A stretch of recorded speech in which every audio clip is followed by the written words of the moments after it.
Hello and welcome to another episode of H Metro Show. And today I'm joined by one of the most talented, multi-award winning gospel artist, Everton Mlalazi. Mr. Everton Mlalazi, welcome to the show. Thank you for having me. How are you, sir? I'm perfect. You've lost much of weight. Let's talk about let's talk about the weight loss now. The weight journey, the gym.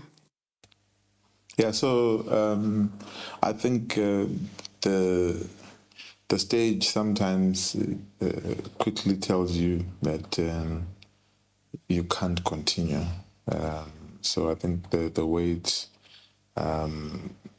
you sing, you do some activity on the stage, and then you're breathing, and you're now breathy. It becomes very difficult to sing. Yeah, so in October last year, I began a journey for the weight loss, and I can quickly say that it was merely, cutting out carbs, cutting out sugar, and then spending a lot of time in the gym. Been very consistent since. You've become one of the most respected gospel artists with a career spanning several years and impacting audience across Africa.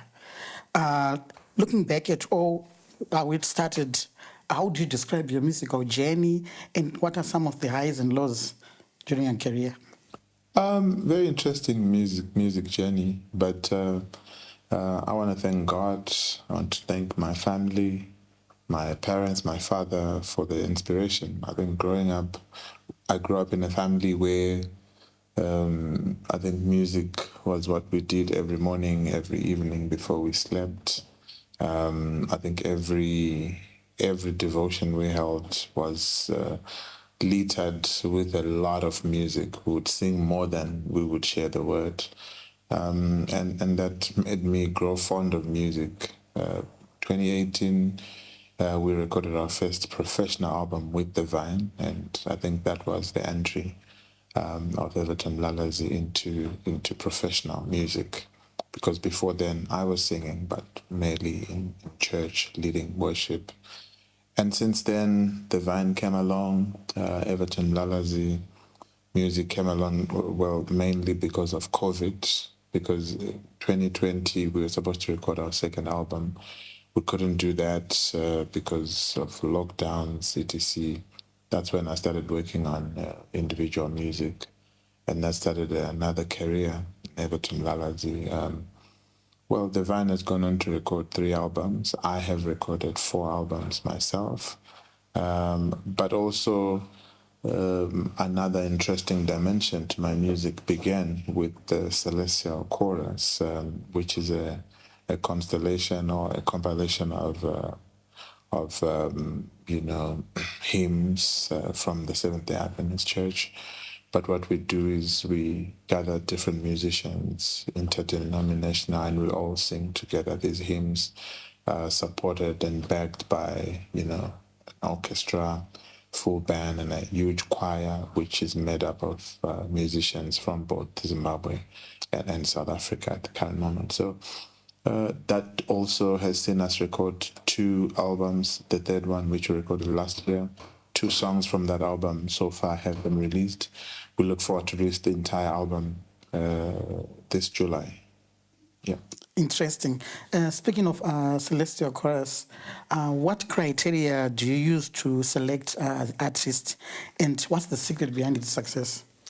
With Celestial, it's really, we look at the catalog for that particular year. We begin planning for 31st. We began planning for the 31st of December 2026 on the 1st of January. So we already know the songs that we want to record, and we're working on the arrangements already. And this is when we're working on the arrangement, this is when we begin to say, so who fits in, who would fit into which song, etc., etc., and also continuity. I mean, we already have artists that have been with us from the first installment, and we feel that they are loved by the music fans, and so we also want to keep with them. But then we also introduce new ones, just to always keep it fresh. So there's always a surprise each and every year. And looking from January 1 up to now, we have a lot of songs that you've released through Celestial. And looking at some of the trendy songs like Tirwana Mambo and Munodida Dagadaro, which is from your latest album, what inspired the songs? They're already dominating the social media platform. So what inspired the composition, and how did you anticipate the kind of impact that it is now? I mean, let's break it down this way. Let's talk about the Great God album. The Great God album, which I released on the 1st of January this year. Powerful album that talks about the greatness of God. But what makes God great, Tafadzwa, is that he is different. He is this to you, that which he is not to me, that which he is to someone else. So he's a merciful God to me when I require mercy. You see, he is a God who is forgiving when I require forgiveness. He's a God who gives when I require something. So, and sometimes as individuals, what we do is we confine God to who he is to us. But this album is basically trying to say to us, God is beyond what we think he is. He is not just what he provides to you. As much as he provides, he forgives. He is the great God. He is the one, who was and is to come. He is the Alpha and the Omega. So that's who God is. So that's what the album talks about. And that album is a song, Munandila Nakadaro. A song that's done very, very, very, very well. Penned by one of our, celebrated producers, Magdi. Yeah. Very, very powerful song that is talking about, how forgiving our God is, that he loves us as we are. But also, I think I asked the question the other day and said, so if he loves us as we are, then should we continue being who we are? Should we continue in sin? But it doesn't mean that. I think the message behind it says that God loves you as you are today. He is open to beginning a relationship with you from where you are today. Don't look at yourself and say, everyone has written me off, therefore But God wants those that are written off, and he wants to start a journey with them. Certainly when he starts a journey with you, we don't expect that you will remain as you were before you were with him. And then you talk about Tiriwana Mambo, doing so well, getting a lot of reviews internationally. And I think what makes Tiriwana Mambo special is that it talks about a very simple message that we are children of the King. And no matter what happens, no matter whether you are in the UK, you are in the States, you are in Canada, you are in Nigeria, even when you are in South Africa, you remain a Zimbabwean. You get it? So the fact that I am down today does not change the fact that I am of a royal priesthood. I am cut of royal cloth. I am a child of the King. So that's the simple message with Tirwana Mambo. Yeah, that's powerful. Earlier on, you mentioned about the vine, and many people associate you with both solo and the ministry of the vine. So how are the two interconnected? And can you say the vine, then Everton Mlalazi, how do you balance the two? Well, that's an interesting question. I think I've tried to, explain that before, and let me try again, to say that the Vine is an autonomous ministry and I founded the Vine, but I'm still the director and leader of the Vine. But the Vine is an autonomous ministry. Everton Mlalazi Music is also an autonomous ministry. Both work together, and they definitely work to speak to different audiences because of the different music. The Vine is mainly your classical music, and that's why a lot of the Vine music comes with accompaniment of the orchestra. But Everton Mlalazi is really gospel contemporary. I mean, you have the band, full on with you. But this is all the same music, same beliefs, but, speaking to different audiences.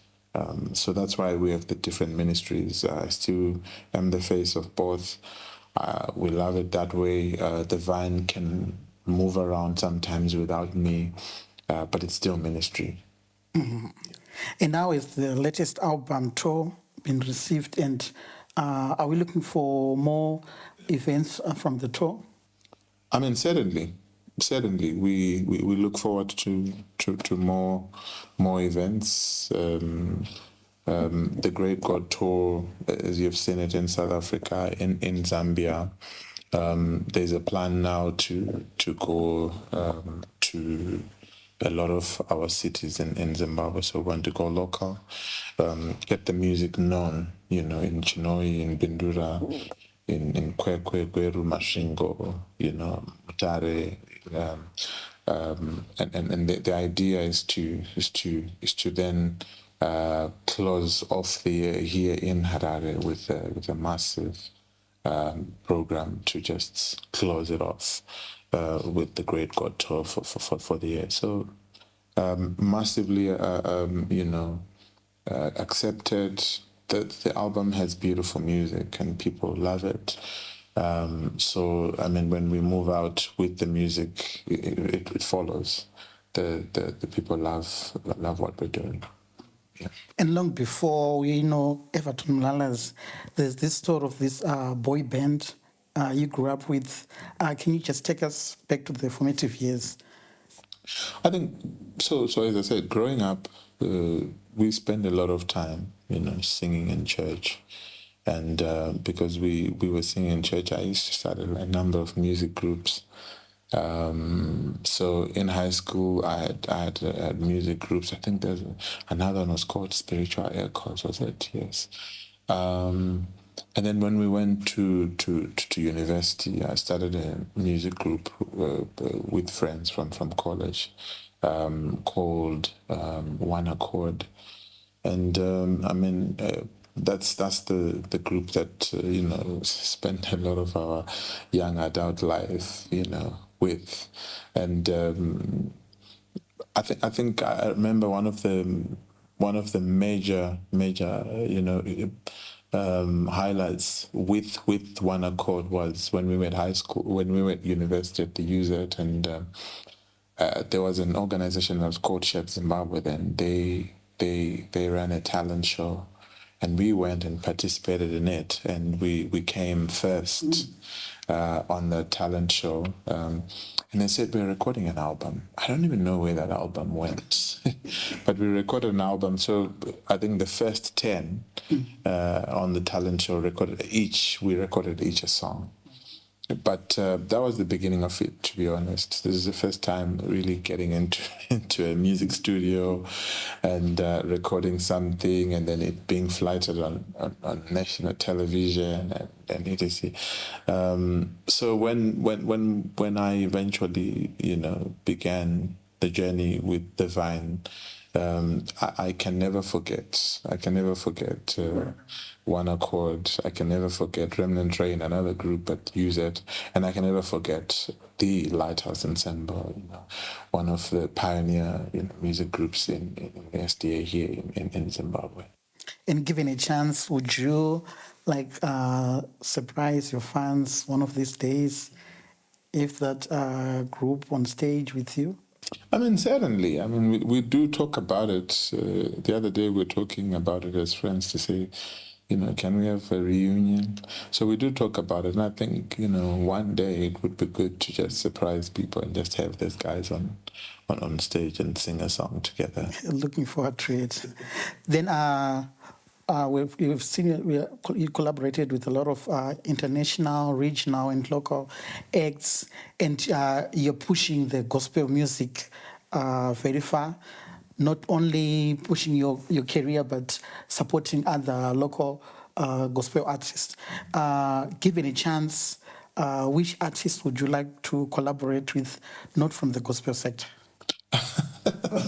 That's an interesting one. I mean, there are a number of artists that are doing so well in Zimbabwe, and I mean, if I was going to collaborate with an artist that is not gospel, I definitely would want to do that with one from here in Zimbabwe. And I mean, I follow the lyrical depth and genius in Ja Praiser, and I think I also love the lyrical depth as well and delivery of Felinandi. I mean, I can mention a number of artists, but those two, for me, really stand out. And looking at the evolution of gospel music, having witnessed the industry evolve over the years from traditional church choirs to digital streaming and global collaborations, what excites you most about the current state of Zimbabwean gospel music? I mean, I am really excited with what is happening now with gospel. There's a proliferation of young people who are coming, who are strong. I mean, it is not maybe a few years ago where it was just known to be these 3-4 names. Now you have a number of young people coming up who are very strong, but also even production people are really pushing in terms of production and excellence, which is also amazing. And thirdly, I think the one thing that is also exciting is the fact that there's now a lot of collaborative work amongst artists, and they're no longer just pushing Zim. You see artists in Canada, you see artists in the UK, you see artists in Australia, you see them in South Africa. So there's we are exporting our music now, and that is also exciting. And I want to quickly also just mention that we are very excited with the number of corporates coming in to support gospel music, and I just want to make another call to say to fellow corporates, let's continue to support our gospel musicians. I know they sing for us at churches every Saturday, every Sunday, but they want to record this music. They want to also have recorded music and push this music. So whilst they sing for you, but also support them, and record and help them record their music. You will see that because Zimbabwe is a Christian country predominantly, so that support would really go a long way. You also would want to know how you balance being a father to Natasha and Keisha, and obvious husband, then business, the gym, your lifestyle. How do you balance that? I mean, it's certainly discipline. I always talk about the 3 Ds. I was raised to those: discipline, dedication, and determination. Once you set out your mind to do something, you do it, but you have to do it in an orderly manner. So I just want to say that I appreciate the support I get from my family, from the production team, because they make life easier with the productions and with the planning of the calendar on the music side. And then that leaves time for me to concentrate on the business. And also, the other good thing is my family loves the music, so they're always with me and supporting. So you will have Natasha, Kisha, Nathan as well, and the mom always there, managing and supporting, either singing with me or being the MC or hosting. So it then becomes a whole family affair. So, I mean, in terms of balancing with family, it's there. Gym is again discipline. You wake up every morning before everyone is up, and you are in the gym. Once the day starts, you're already doing school run. One exciting thing, and this is a secret I'll tell you, from the first day that my firstborn daughter started going to school, for as long as I was in Zimbabwe and not traveled, I've never missed school run. I'll always do school run. However busy I get, I'll always create time to spend, those 20, 30 minutes with the girls, with the young man, just talking about everything and nothing. So I try as much as possible to make sure that family is supported, the ministry is supported, the work that we do in business is also supported. And to the viewers and your fans, to describe Mlalazi in one word, how do you describe yourself? I would say I'm driven. Once I set out my mind to something, I go for it. And I want to thank God, who's always been with me as I try to meet my goals, immediate goals, and even long-term ones. So whatever I set out my mind to do, and I ask God if that is the right way, and He gives me a thumbs up, I go for it, and I really feel that He's supporting me. Thank you so much, Mr. Everton Mlalazi. Thank you for having me, and to the viewers at home, God bless you. I hope to see you soon at the next show. Thank you so much. I'm your host, Tafadzika Simoyo. This was the H Metro Show. See you next time.